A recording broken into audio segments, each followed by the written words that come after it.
Bharatiya Janata party में क्या है, रोज आप जो आपको गाली देता रहा, जो आपको मठ में भेजता रहा, जो आपको गुजरात भेजता रहा, वो आज को गठबंधन में लेकर और उसकी जो है उसको माला पहना रहे हैं, उसका स्वागत कर रहे हैं। शर्म आनी चाहिए भारतीय जनता पार्टी को। पहले अपने गिरबान में झांकिए, उसके बाद दूसरे पर आरोप लगे। नमस्कार, मैं हूं अंशिता। क्या 2024 में मोदी और स्मृति ईरानी उत्तर प्रदेश से आउट होने वाले हैं? क्या उनकी वापसी हो जाएगी? इस समय यूपी के गलियारों में ये चर्चा जोर पकड़ रही है, जिसकी वजह है यूपी कांग्रेस अध्यक्ष का बयान। आप भी सुनिए अजय राय ने क्या कहा है। अरे आप लोग कैमरा ऑन करके देखिए, यहाँ बूथ लेवल के एक कार्यकर्ता खड़ा है, गांव का खड़ा है, गिराव का खड़ा है। अब एक एक गांव गिराव में कांग्रेस भारतीय जनता पार्टी को चुनाव हराएगी और बनारस की धरती, ये बाबा विश्वनाथ की धरती है, महादेव की धरती, महादेव की धरती से ये बिल्कुल बजा है। पूरे प्रदेश और देश भी इसके डंका बजेगा। जी हाँ, उत्तर प्रदेश कांग्रेस के नए अध्यक्ष ने पदभार संभालते ही तहलका मचा दिया। उनके तेवर बता रहे हैं कि 2024 लोकसभा चुनाव को लेकर कांग्रेस का जोश एकदम हाई है। यूपी के नए नवेले अध्यक्ष अजय राय ने कहा कि राहुल गांधी 2024 में अमेठी से चुनाव लड़ेंगे।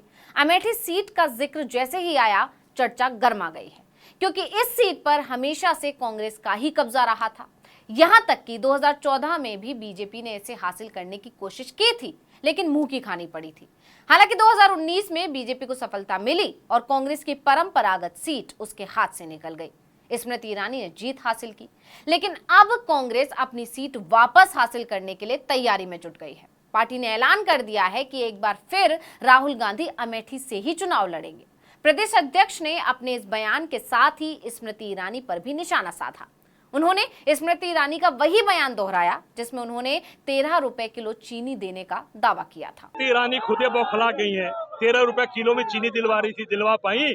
उनसे पूछिए, 13 रुपए किलो में हमारे लोग आए हैं मीटिंग के, उनसे पूछिए, कहा था कि 13 रुपया में आपको चीनी मिलेगा और कमल का बटन दबाइए, और 13 रुपया का चीनी कहाँ गया? जनता को जवाब। अब स्मृति ईरानी तो वादा करके छिप गई, लेकिन कांग्रेस इस मुद्दे को भुना रही है। अजय राय ने सिर्फ राहुल गांधी को लेकर ही नहीं, बल्कि प्रियंका गांधी को लेकर भी बड़ा ऐलान किया। उन्होंने कहा कि प्रियंका गांधी जहां से कहेंगी उनका पूरा समर्थन हम करेंगे। वो चाहे तो बनारस से चुनाव लड़ ले, हमारा एक एक कार्यकर्ता जान लगा देगा। इसके बाद से खबर है कि प्रियंका बनारस से मोदी को चुनौती दे सकती हैं। ये लगातार संघर्ष करने का नतीजा है।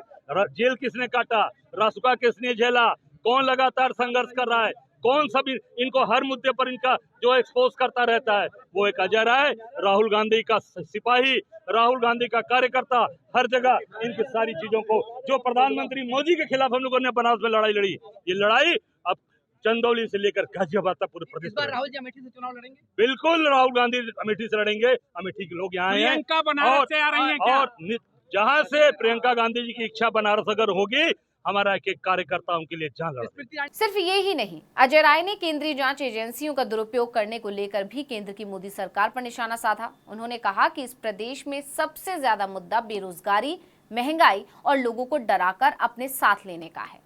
ये लोगों को ईडी सीबीआई का डर दिखाकर माहौल बना रहे हैं। यही नहीं, अजय राय ने दावा किया कि यहाँ बूथ लेवल का गाँव का कार्यकर्ता खड़ा है। अब गांव देहात में भी कांग्रेस भाजपा को चुनाव हराएगी। सबसे बड़ा मुख्य मुद्दा इस प्रदेश के अंदर जिस तरीके से एक माहौल बनाया जा रहा है, जिस तरीके से बेरोजगारी, महंगाई और जो आज डर का कि डरवा कर अपने साथ ले लो, ईडी सीबीआई को भेजकर अपने साथ ले लो, उस पे हम सब कांग्रेस का, हमारा नेता जो राहुल गांधी ने प्यार का पैगाम कन्याकुमारी से कश्मीर दिया है और हमारे खड़गे साहब ने दिया, हमारी नेता प्रियंका गांधी ने जो विश्वास किया, ये पूरा एक एक जो संदेश है राहुल गांधी का, कांग्रेस पार्टी का, एक एक गांव, एक एक घर घर पहुंचाएंगे ये हम सब। अजय राय का जोश कांग्रेस को कितना फायदा पहुंचाएगा और बीजेपी को कितना नुकसान पहुंचाएगा, ये तो आने वाला वक्त बताएगा। लेकिन अजय राय को प्रदेश कांग्रेस अध्यक्ष बनाने के पीछे कांग्रेस की क्या रणनीति है, इसे भी समझना जरूरी है। क्योंकि आपको याद होगा कि अक्टूबर 2022 में ही कांग्रेस ने प्रदेश की जिम्मेदारी बृजलाल खाबरी को सौंपी थी, लेकिन 17 अगस्त को अचानक से खबर आती है कि उन्हें हटाकर अजय राय को नया अध्यक्ष बना दिया गया है। तभी से हर कोई जानने का उत्सुक है कि आखिर कांग्रेस ने ये फेरबदल क्यों किया, इससे पार्टी को क्या फायदा होगा। तो सबसे पहले बात ये कि अजय राय भूमिहार हैं। इनकी गिनती यूपी के संघर्षशील नेताओं में की जाती है। आपको बता दें कि अजय राय ने 80 के आखिरी दशक में अपनी सियासी पारी का आगाज आरएसएस के छात्र संगठन एबीवीपी से किया था। वाराणसी में एबीवीपी के कार्यालय को स्थापित करने में अजय राय की अहम भूमिका रही थी। वाराणसी में एबीवीपी का कार्यालय पहले बरनवाल भवन हुआ करता था, जिसे अजय राय ने ही कब्जे से मुक्त कराकर एबीवीपी के दफ्तर में तब्दील किया था। एबीवीपी के रास्ते अजय राय ने बीजेपी में एंट्री की। अजय राय पहली बार वर्ष 1996 में विधायक बने थे। भाजपा 3 बार के विधायक रहे।